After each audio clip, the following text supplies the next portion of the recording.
Welcome to our Coast to Coast AM YouTube channel. Have fun, tell your friends, and share us with everyone. You can also find us on Facebook, Twitter, Instagram, TikTok, and Coast to Coast AM's mobile app. And always remember to log on to our website at coasttocoastam.com for daily articles, the best paranormal information, and all you need to know about your favorite guests. And now you can become a Coast Insider directly through the Coast mobile app. We welcome our international listeners and even offer a free 2-week trial. So don't delay. Become an insider today. Greetings, Mr. and Mrs. Middle America and all the ships at sea. This is Coast to Coast AM. My name is Ian Punnett. Coming up this hour, our old friend Dave Schrader returns. I talk to Dave regularly. Somehow, in the months between when we last spoke and tonight, he shot an entire new TV show. And it sounds fascinating, and he'll tell you about that next on Coast to Coast AM. This is Ian Punnett. You know, I turn around for 2 minutes, and you shoot an entire new TV series, Dave Schrader.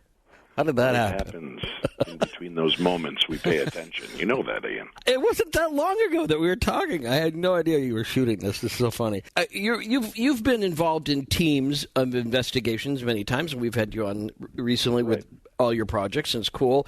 This one's really intriguing, and I wish I'd had a chance to see some more of it. I will look forward to catching it on the Travel Channel coming up. But you were involved in an investigation on the ghosts of Devil's Perch in Butte, Montana. That sounds like disparate things coming together for the first time. Well, what's really kind of nice, this is actually a bit of a returning series. It's kind of an anthology. The first 2 seasons were a show called Ghosts of Shepherdstown. Right. And starred Nick Groff from the Ghost Adventures and Elizabeth Saint, and they were dealing with the spirits in a town called Shepherdstown. The mayor and police chief had actually reached out and got Nick involved. Season 3 was Ghosts of Morgan City. And then that was in Morgan City, Louisiana, with Ben Hansen, Sarah Lemos, Katie Stafford, Jeremy Leonard. And they were out there dealing with very similar problems out in Louisiana. And then this pandemic hit. I don't know if you heard about it, if you guys talked about it on the show, but that hit, shut things down for a little bit. And then they decided to go back because there are quite a few towns around the United States dealing with kind of a supernatural uptick. And we were called into Butte, Montana. So Cindy Kaza, the medium, who I worked with on Holzer Files for 23 episodes. I recognized her immediately, Yeah, she joins me, and we go out there and we connect with Katie Stafford. They call him the mad scientist of the paranormal because he builds really amazing contraptions and engineers these pieces of equipment to try to help us bridge the gap. So not only is Cindy picking up on things psychically, but we're able to help kind of corroborate that with some of the equipment that he's created, and we get these voices and visages and imagery that we're able to actually collect in the moment while we're doing these live investigations. The show, again, is called Ghosts of Devil's Perch. Now, I go back to something you and I have talked about before. So tell me how this is different or better, that somehow, and I think it makes for great media, really good TV, but how is it that this guy has invented these devices that are able to capture something that other people can't find, don't experience, even though they're in the same room, and it happens just in time for TV cameras to show up? What does he come up with that's different, that we can look at this and go, okay, this is the real deal? Well, and that's a great question, because when you're dealing with the paranormal, obviously you've already got enough of the skeptical side looking at you, wanting to understand and break down the things that you're doing. Right. Katie is an Iraqi and Afghani war vet, and he's got a knack for electronics and building and engineering. So he does what many others in the field have done in the past. They hear the theories, the ideas, the concepts of what is happening in a haunting, where EVP, electronic voice phenomena, or visual spectrums for spirits might lie, and then he tries to create equipment around it that, depending on the type of activity that's taking place in the location, be it poltergeist activity, residual hauntings, live intelligent hauntings. He just kind of tries to, find something that might be able to tap into that element of what we're there for. And of course, not everything works all the time, and we don't get evidence on maybe one piece of equipment, but, the tried and true recorder picks up some amazing voice phenomenon. We're able to almost carry on a one-on-one conversation with the spirit realm. And this season was exciting for me because coming off of 2 seasons of the Holzer Files, where we, Cindy Kaza and myself and Shane Pittman were kind of walking in the long shadow of Dr. Hans Holzer, one of America's premier ghost hunters. A guy wrote over 145 books on just about every element of the paranormal, from witches to psychic phenomena to ghosts and, haunted and possessed possessions. And we got to do this in a really great historic route. And that's what drew me in for the new series, is I really love the concept that we're going to go to Butte, Montana, which is steeped in history. We get to hear what's going on. And then you've got all of this perfect template already there, Ian. You've got high quartz and limestone and copper and precious minerals, underground water springs. So there's a lot there. And then bringing somebody like Katie Stafford in, who's then able to kind of try to trick out some of these areas to try some new experiments, to see if we can facilitate something. I'm all for it. I love the concept of trying and pushing boundaries, seeing where we can take the next step into our, discovery of what comes next. Okay, so with you 100%, and the Holzer Files, I thought was that was what was really unique about that was you had kind of a horizon line against how you were going to measure your success. You were doing that kind of a reinvestigation. I think that kind of stuff works beautifully. So, what was it? What were the stories in Butte, Montana, that the sheriff and the mayor felt were worthy of reaching out to a team like yours to investigate? What got them the nickname of the Devil's Porch in the first place, Dave? Okay, well, I apologize, but I have to correct you. It's the Ghosts of Devil's Perch. Perch! I said porch. You know why? It's because I played CCR. I played looking out my back door, so porch got in my head. Perch, of course. I meant to say that. I just have this image of the devil standing on his porch, shaking his fist at me and telling me to get off his lawn. That's about right. It comes from, it's kind of an old throwaway line about the fact that they were mining so much in the town of Butte that they dug so deep that the devil was sitting on the perch now looking down at them as they were doing their work. Yeah. It was also a town. It was a crazy Wild West kind of town to live in. So the devil had a good view of everything that was unfolding in that town. Yeah. What was going on that was driving them to seek help? Well, they were having police being called to houses because there was an intruder seen in the house. Really? Through it. Doors and windows are closed and locked from the inside. They'd go through the entire place and find nothing, only to get a call back an hour later that somebody else in the family had seen another figure moving through the house. Wow. That's an example. I mean, even in places like the town hall, the center of their government, people have had weird experiences and have reported it. So, when you've got a town that's built on the blood, sweat, and tears of so many souls, and many of those souls were forgotten at the time. Really, the only people that are remembered are the Copper Kings, the people that rose to prominence. Right. So I think a lot of these spirits just want to be heard, and that's what I love about doing a show like this. Is we did it with Holzer Files. Was we have a true love for the history, getting the history right, and understanding what was going on in these places at this time, and then trying to give voice to the spirits that were lost. And I think it's a great way to package history. I almost wish that schools would teach history this way. I would have learned so much more growing up, having these fascinating stories of ghosts tied to them. And that's just been a big part of what we do in this, and that they saw the way that we show love and respect for the history of the town. We understand the importance for the people that live there, and they're right now in the middle of a giant restoration. They're really sprucing the place up. And you've heard the theories all along. When you start to, move things and remodel, sometimes it stirs up energy. Right.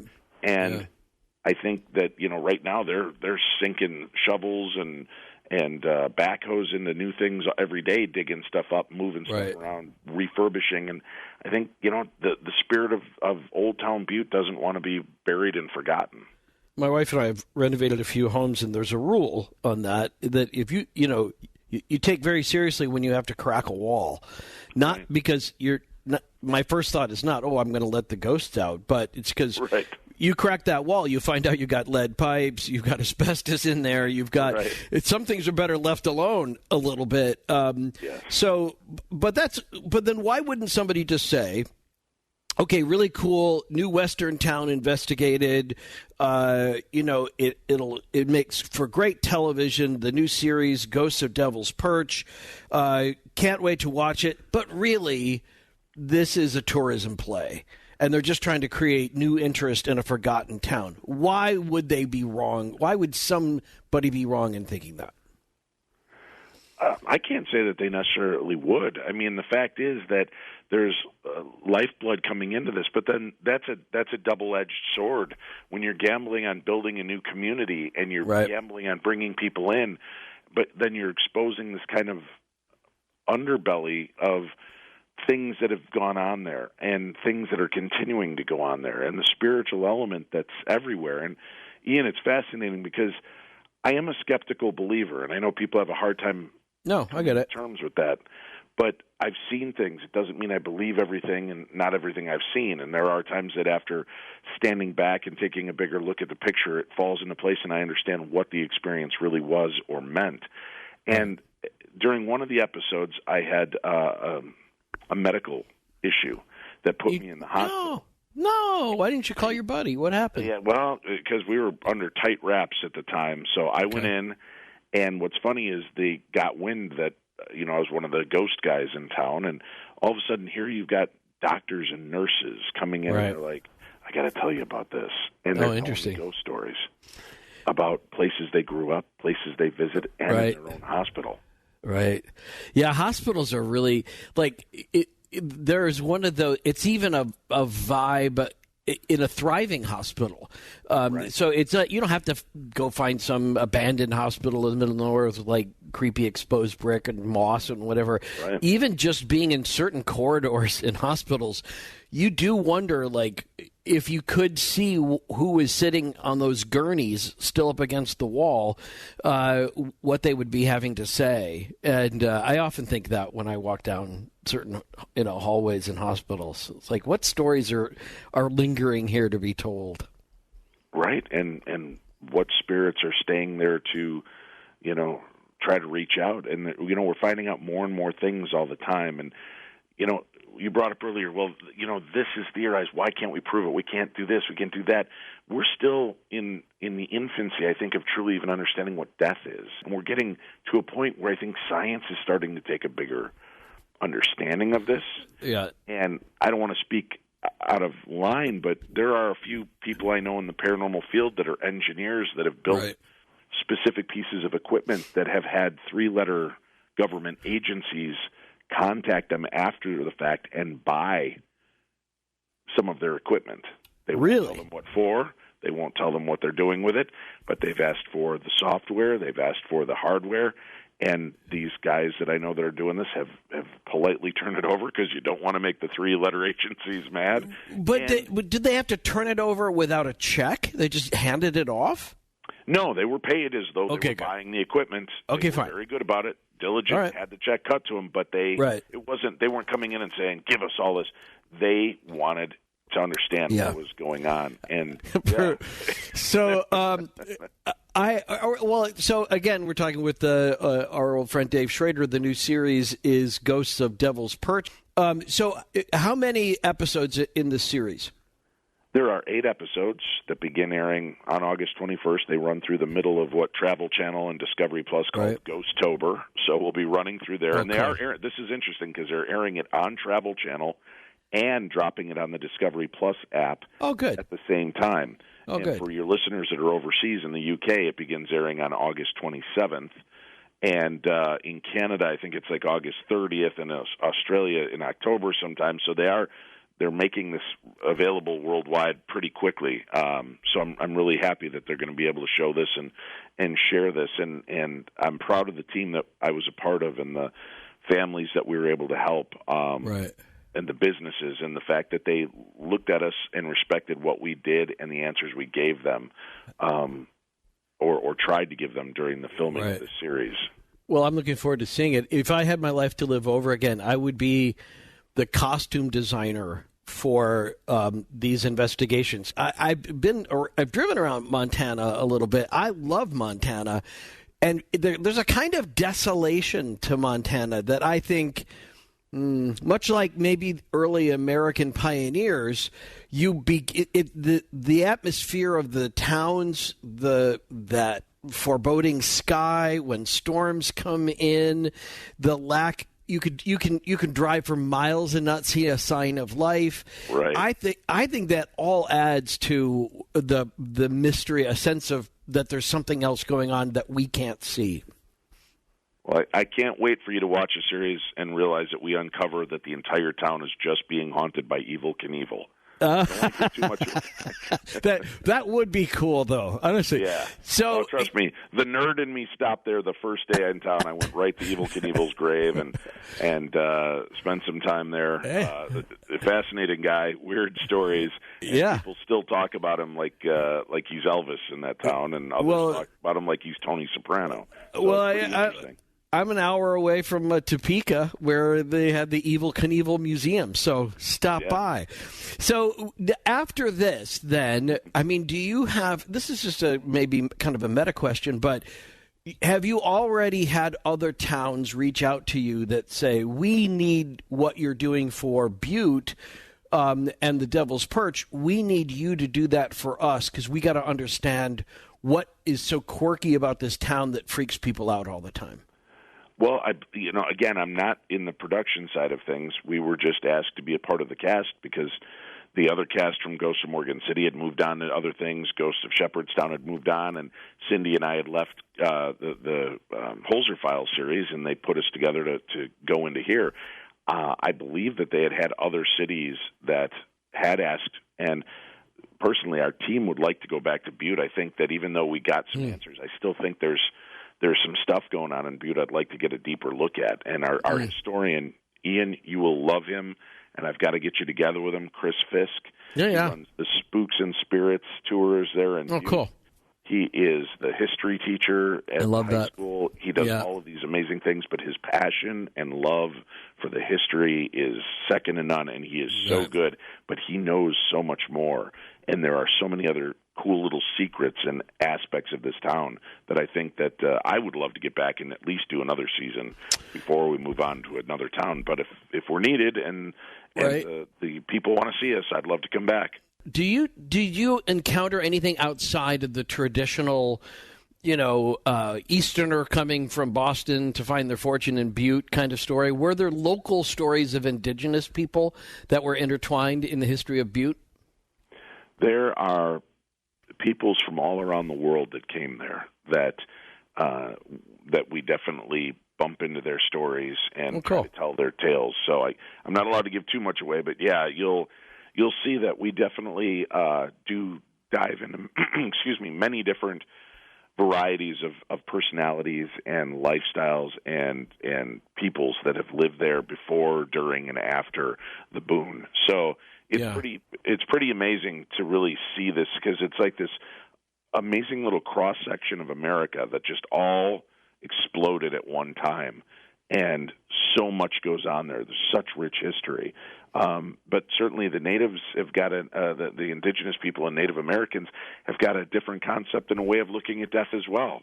Yep. And we certainly bump into some of that, and then you've got all of these explorers from around the world that were coming here to make their riches, that come with their own belief systems and their own theories and their own.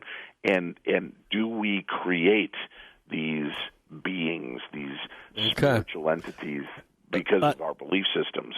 It's fascinating. The Coast mobile app is now available for download on iPhones and Android devices. You can become an insider directly through this app. This is a great option for our international listeners, and new users will also receive a free 2-week trial.